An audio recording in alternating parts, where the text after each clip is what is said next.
What's up guys, Curtis here and welcome to the second episode of the FIFA 10 to FIFA 14 most downgraded players. Now first up I want to say thank you guys so much for the incredible support that you put on the first episode of this. It's 4 AM at the time of me recording this, and yesterday's episode, which went up at 5 PM, so it's not even been up for 12 hours yet and it's already smashed 550 likes. That's absolutely brilliant. I assume by the time this goes up we may even be on 700 or something like that, so thank you very much for that guys. Really awesome to show you're getting great support for this series. I'm so happy you guys are enjoying it. But before we get stuck into this one, what I do want to say is if you guys are looking for a fast and reliable coin service, check out the gamekeys.co.uk. There is links in the description down below, and with discount code Kurt you can get 5% off their already super cheap prices. Anyway, let's get stuck into it with the first player. So as you can see, our first player is Carlo Cudicini. Now in the time space here, the only team he's actually been the first choice goalkeeper of is LA Galaxy. Now, I think the season before, so 2009 was his last season at Chelsea, and at that point he wasn't the first choice goalie then, but back in the earlier spells in his Chelsea career, back when he was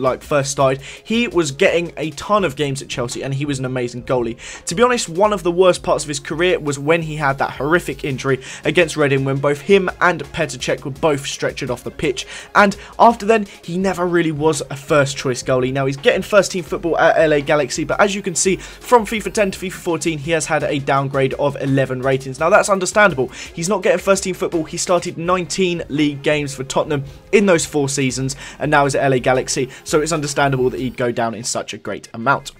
Next up we have Javier Zanetti, another just incredible player here. This guy has had a illustrious career. He's now 40 years of age, so the fact he's a right mid just seems madness. You never really seen someone so old. I know it's bad to say, but he started off as a right back, then he played defensive mid, and now to be right mid, it's just amazing that he can still keep up with the pace of such a physically demanding league as Serie A, such a quick league, and still do a great job in right mid. But he's getting a ton of games for Inter. Obviously, since he's joined them, he's played 606 league games. That's madness. But that card back there, the 86 right wing back, looks incredible, but he's come down quite a long way. But still, to come up in pace from FIFA 12 I think is a very interesting thing that he's gone from 63 to 75, but fair play to him, still an incredible footballer even if he's just 77 rated on FIFA 14. Next up we have Matias Fernandez. Now I didn't really know much about this guy, but I did have to do a bit of information, like some research on him to find out on Google, and I found out that he's 27 years of age, so it's not like he's getting old and going down, but I've seen he's played for some really interesting teams. He played for Villarreal in one of their golden points,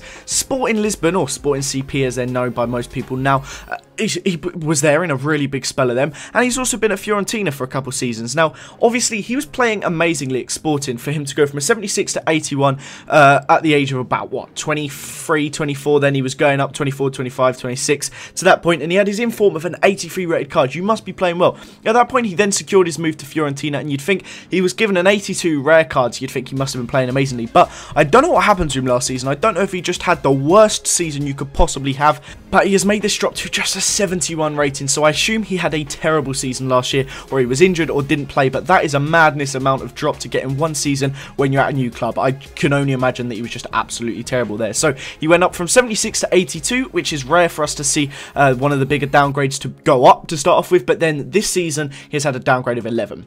Next up we have Richard Wright. Now this guy is an interesting one. He's been a goalie and he's been around the block a fair bit. He has been all over the place. He even has 2 England caps. Now on paper he is actually a really good goalie. I mean, I'm looking back at his stats here.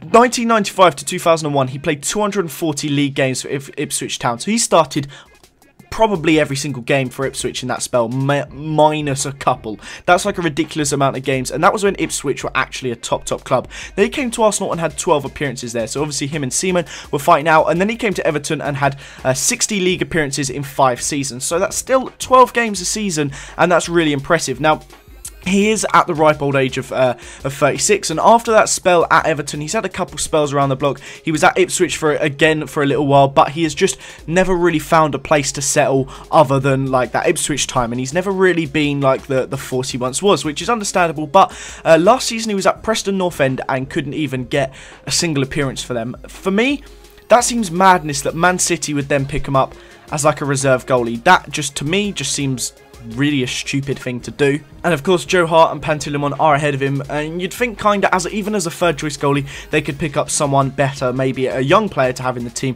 It seems a bit odd that they'd have him. It's also really peculiar that FIFA 11 and 12 he wasn't on the game despite being at Sheffield United and Ipswich and Preston in that time, yet he's not got his cards on FIFA, which I find really odd. But to go down from a 75 as he was in FIFA 10 to the 62 he has been this year and last year, it's quite a big drop. But that is the end of this episode, guys. It's one of the longest ones because I've kind of gone into a ton of detail about all these players. I went on for 90 seconds about Richard Wright there. I don't really know why, but I just felt like doing it a little bit differently this week. But thank you very much for watching, guys. Please continue to show your support. If we could smash 600 likes again in this episode, that would be amazing. Thanks again for watching. Have a nice day, and I'll see you all next time. Bye-bye.